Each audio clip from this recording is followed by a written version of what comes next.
We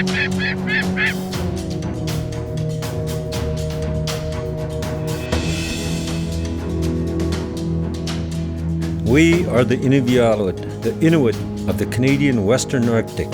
In our language, Inuvialuit means real people. Most Inuvialuit today live in one of the 6 communities in the Inuvialuit settlement region. We take pride in our history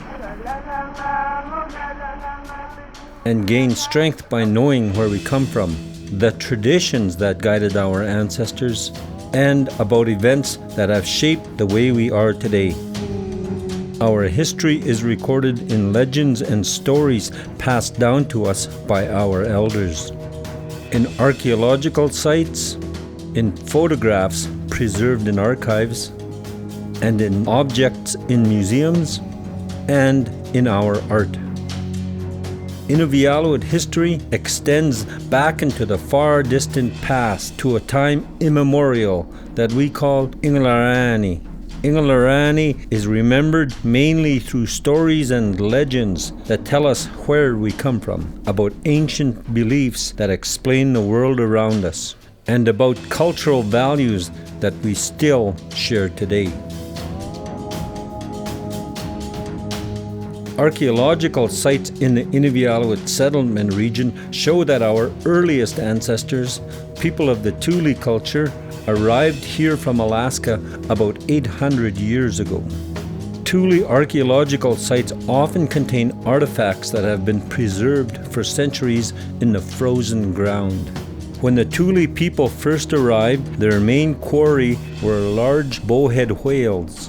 Over time, the Thule people developed into several regional groups. Each group had their own name, but together they were known as the Siglit, meaning people who live on the coast. Our ancestors thrived in these areas. They learned the ways of the land and the animals, birds, and fish that sustained them. Over time, populations grew, and when Europeans, people we call Dungit, arrived in our homeland, the Siglit were the largest Inuit group in what is now known as Arctic Canada. The arrival of foreigners 2 centuries ago dealt a blow to traditional Inuvialuit culture and tested our resiliency.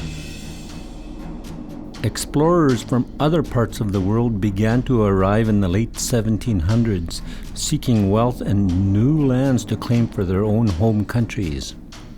By the mid-1800s, the European fur trade reached into our territory. The fur traders were followed closely in time by American whalers who hunted bowhead whales in the Beaufort Sea, earning fortunes from baleen and whale oil, but doing harm to our people and to our society. In the wake of the Dungit came deadly foreign diseases that swept through Inuvialuit communities.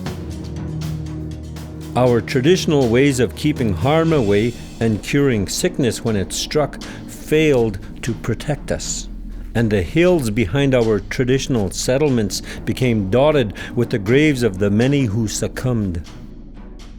With our traditions weakened due to diseases and pressures from Dungit, many Inuvialuit turned to the fur trade for survival. Trapping fur-bearing animals that previously we had hunted only occasionally now became a major activity. Facing some of the same pressures, Inupiat from Alaska were attracted to the Delta, where many made a way of life trapping muskrats. They became known as the Umangmut, people of the evergreens and the willows.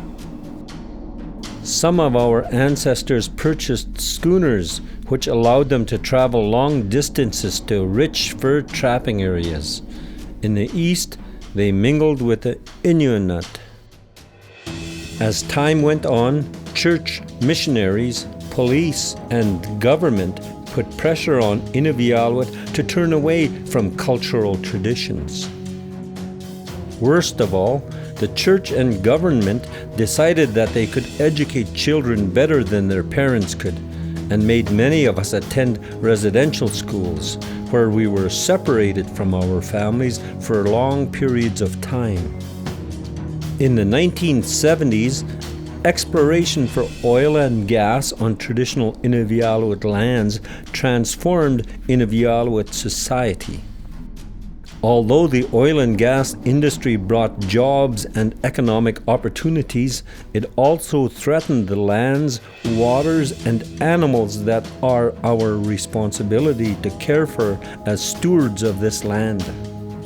We told our concerns to the Berger Commission, which was set up by the government to hear from people and industry about a proposed pipeline.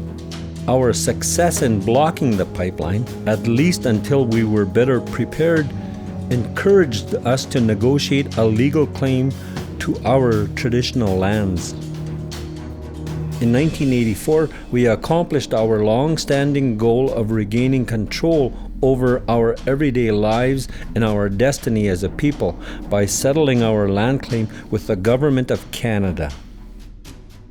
Working on our land claim was a grassroots process.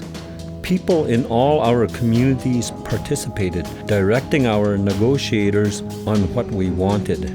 And our negotiators succeeded in getting approval from most of our demands. Signing the land claim was the end of one journey and the beginning of another as we moved into a new era. Much work lay ahead.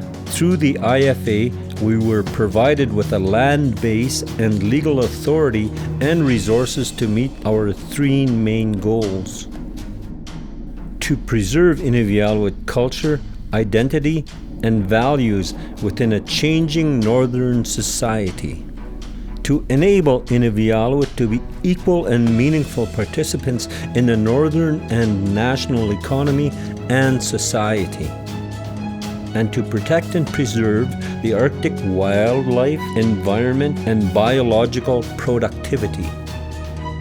We are confident that we will continue to meet our goals today and in the future, for Inuvialuit possess the same resilient spirit and tradition of innovation that guided our ancestors.